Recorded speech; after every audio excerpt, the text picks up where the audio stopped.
اعوذ باللہ من الشیطان الرجیم بسم اللہ الرحمن الرحیم قل اعوذ برب الناس ملک الناس الہ الناس من شر الوسواس الخناس الذي يوسوس في صدور الناس من الجنة والناس صدق اللہ العلی العظیم۔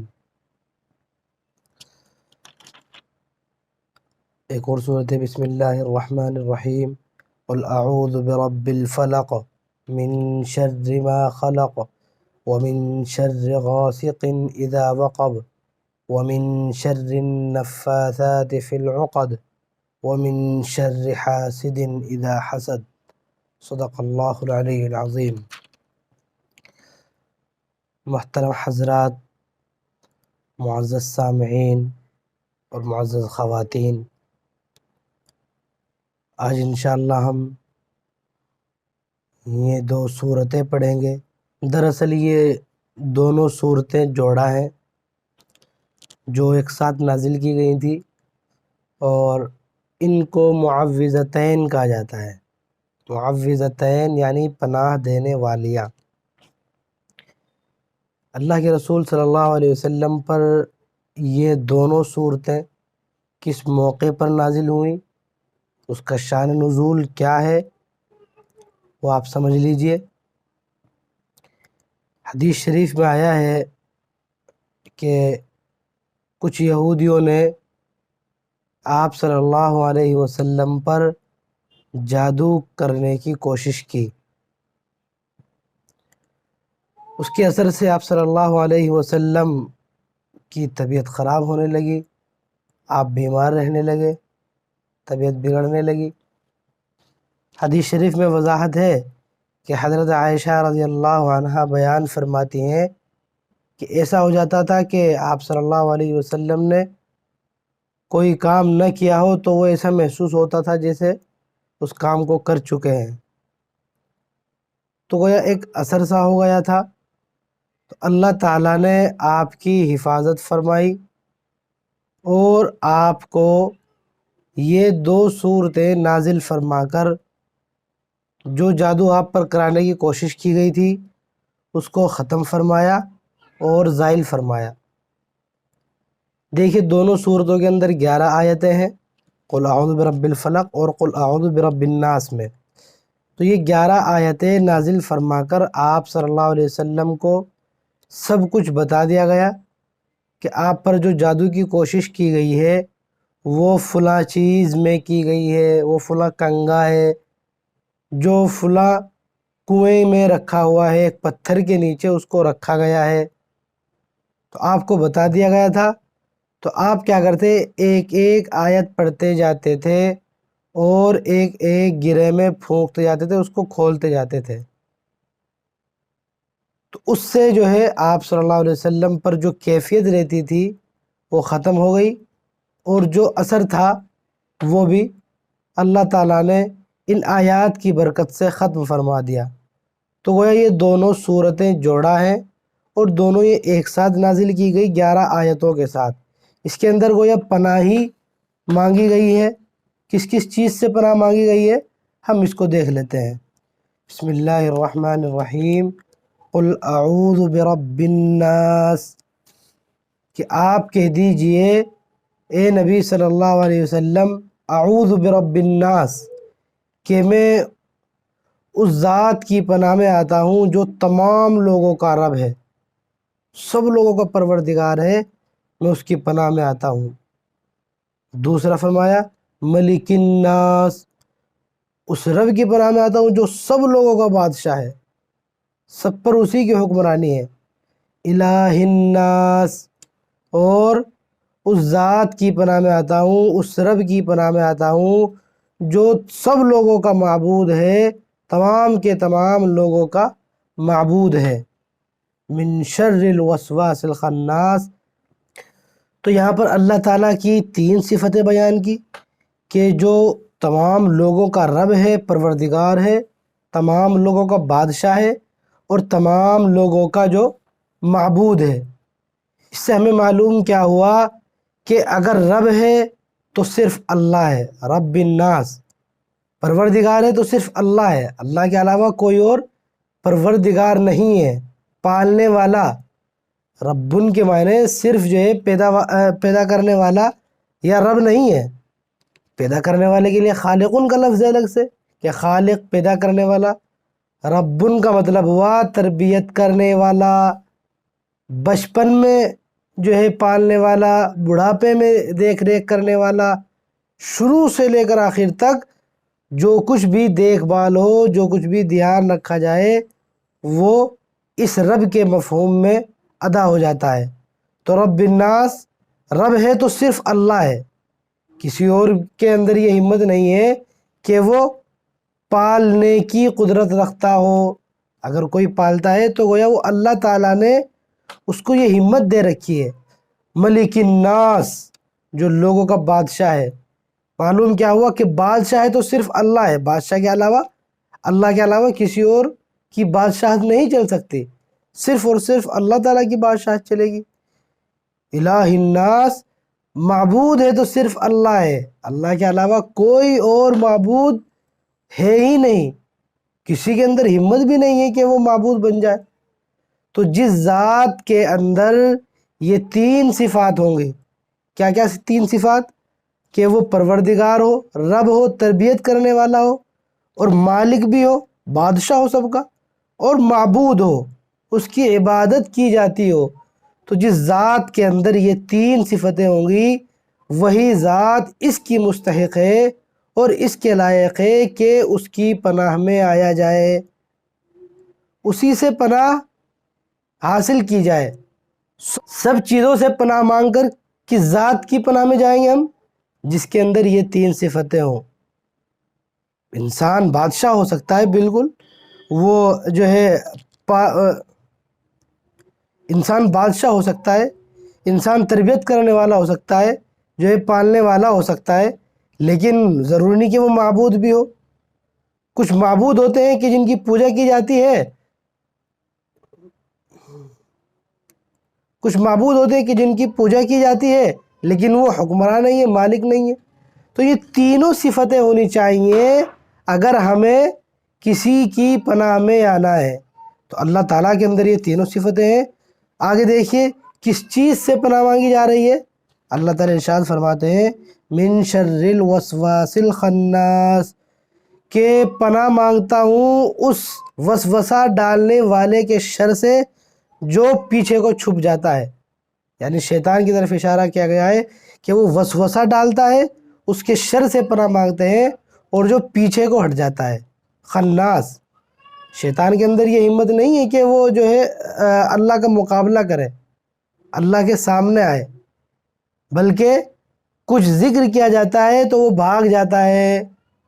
حدیث شریف میں باقاعدہ آیا ہے کہ جب بچہ پیدا ہوتا ہے تو اس کے دل پر وسوسہ ڈالنے والا شیطان مسلط ہو جاتا ہے، اور جب وہ ہوش میں آ کر اللہ تعالیٰ کا ذکر کرتا ہے، اللہ تعالیٰ کو یاد کرتا ہے، تو یہ وسوسہ ڈالنے والا پیچھے کو دبک جاتا ہے۔ شیطان کو اللہ تعالیٰ نے اتنی ہمت نہیں دی، تو ہم یہ سمجھیں کہ شیطان تو بڑا مضبوط ہے، شیطان کے چنگل میں ہر کوئی پھنس جائے گا، تو ایسا کچھ نہیں ہے۔ اللہ تعالیٰ نے صاف صاف ارشاد فرما دیا ان کید الشیطان کان ضعیفا، بے شک شیطان کی چال کمزور ہے۔ اگرچہ شیطان نے کیا کہا تھا؟ قال فبعزتک لاغوینہم اجمعین، جب شیطان کو نکال دیا گیا جنت سے تو اس نے کہا کہ تمہاری عزت کی قسم میں ان سب کے سب کو بہکاؤں گا۔ لاغوینہم تاکید کا جملہ ہے کہ ضرور بھی ضرور بہکا کر رہوں گا سب کے سب کو۔ لیکن اسے محسوس بھی ہو گیا تھا کہ نہیں، جو اللہ کے نیک بندے ہوں گے، اللہ کو یاد کرنے والے ہوں گے، ان پر میرا کوئی بس نہیں چل سکے گا۔ تو اس نے کہہ دیا الا عبادک منہم المخلصین، کہ ہاں جو تمہارے مخلص بندے ہوں گے ان پر تو میرا کوئی بس نہیں چل سکتا، ان کو میں نہیں بہکا سکتا۔ تو شیطان وسوسے ڈالتا ہے۔ وسوسے کا دیکھیں، اسلام کتنا پیارا مذہب ہے، کتنا اچھا مذہب ہے۔ آپ کے دل میں وسوسہ آئے اور چلا جائے اس پر اسلام کوئی پکڑ نہیں کرتا۔ آپ کے دل میں برائی کا خیال آئے اور آپ اس برائی کو عمل میں نہ لائیں تو اس پر کوئی پکڑ نہیں ہے۔ صحابہ کرام رضی اللہ عنہم اجمعین نے بھی حضور صلی اللہ علیہ وسلم سے بیان فرمایا تھا کہ ہمیں نماز میں ایسے ایسے وسوسے آتے ہیں کہ ہم بیان نہیں کر سکتے آپ سے۔ آپ صلی اللہ علیہ وسلم نے فرمایا کہ یہی تو ایمان کی علامت ہے کہ وسوسے آتے ہیں اور آپ اسے بیان نہیں کر سکتے، آپ کو معلوم ہے کہ وہ بہت برا ہے، تو یہ ایمان کی علامت ہے کہ آپ اسے برا جانتے ہیں۔ تو وسوسوں کا آنا، برائیوں کا پیدا ہونا دل میں، یہ ہوتا ہے، انسان کا نیچر ہے کہ اس کے اندر برائیاں جنم لیتی ہیں۔ اللہ تعالیٰ نے دونوں اس کے اندر مادے رکھے ہیں، فَأَلْهَمَهَا فُجُورَهَا وَتَقْوَاهَا، اچھائی اور برائی کا مادہ دونوں رکھا ہے، تو برائی کا آنا نیچرلی ہوگا ہی، برائی آئے گی، لیکن جب تک اس پر عمل نہیں کیا جائے گا تب تک اللہ کے یہاں کوئی پکڑ نہیں ہے۔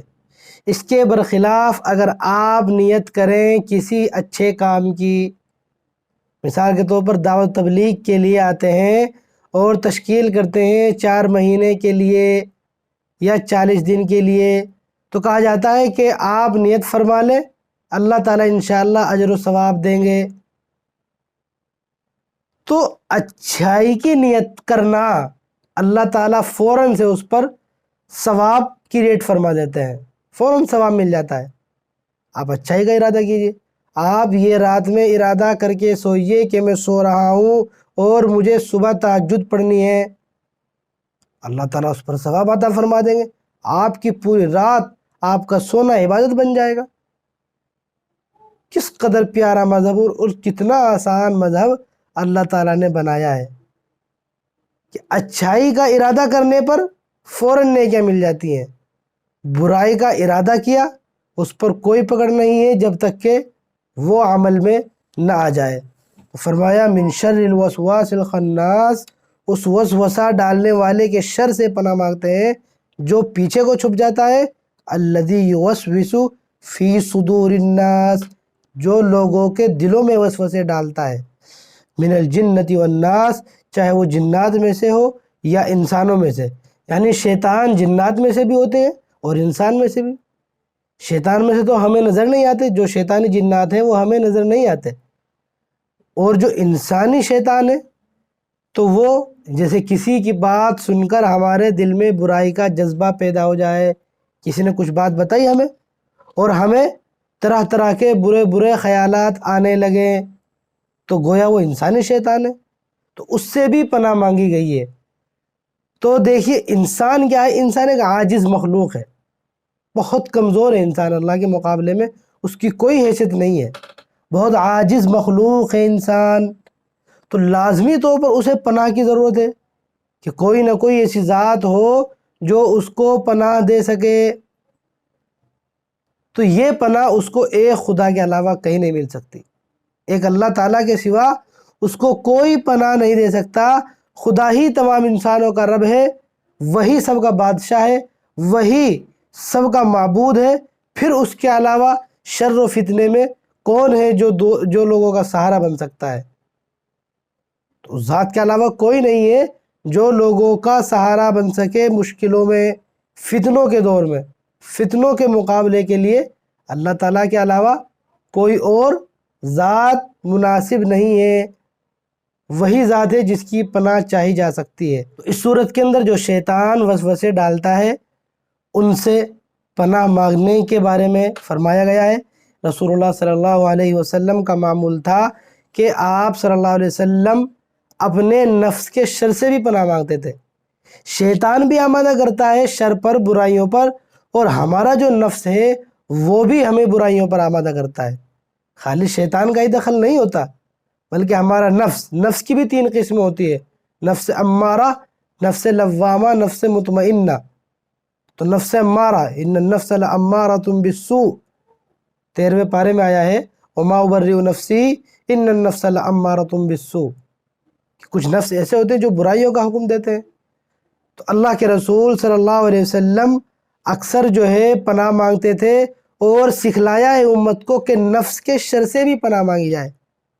حدیث شریف میں آیا ہے، آپ نوٹ کر لیجئے اور یاد بھی کر لیجئے، اللہم اعوذ بک من شر نفسی و شر الشیطان و شرکہ، کہ اللہ میں آپ کی پناہ میں آتا ہوں اپنے نفس کے شر سے اور شیطان کے شر سے اور اس کے شرک کے شر سے۔ تو نفس کے شر سے بھی ہمیں اپنے پناہ مانگنی چاہیے، کیونکہ شیطان ہر ایک کے ساتھ لگا ہوا ہے۔ حدیث شریف میں آیا ہے، رسول اللہ صلی اللہ علیہ وسلم نے فرمایا کہ تم میں کوئی ایسا نہیں ہے کہ جس پر اس کا قرین یعنی شیطان مسلط نہ ہو، ہر شخص پہ شیطان مسلط ہے۔ صحابہ اکرام رضی اللہ عنہم اجمعین نے فوراً عرض کیا کہ یا رسول اللہ، کہ کیا آپ کے ساتھ بھی یہ قرین ہے، یہ شیطان لگا ہوا ہے؟ صحابہ کو جب بھی کوئی ڈاؤٹ ہوتا تھا، کوئی شک ہوتا تھا تو فوراً پوچھ لیتے تھے، جھجکتے نہیں تھے پوچھنے میں، فوراً پوچھ لیتے تھے کہ کیا آپ کے ساتھ بھی یہ شیطان لگا ہوا ہے؟ آپ کہہ رہے ہیں کہ سب ہر ایک پر شیطان لگا ہوا ہے، مسلط ہے۔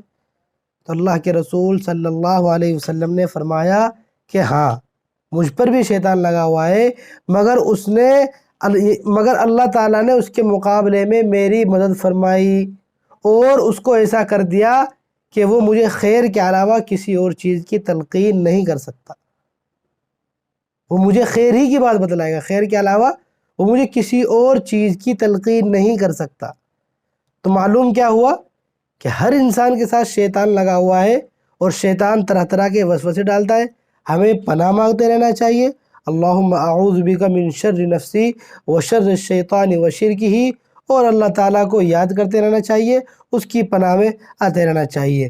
وآخر دعوانا ان الحمد للہ رب العالمین۔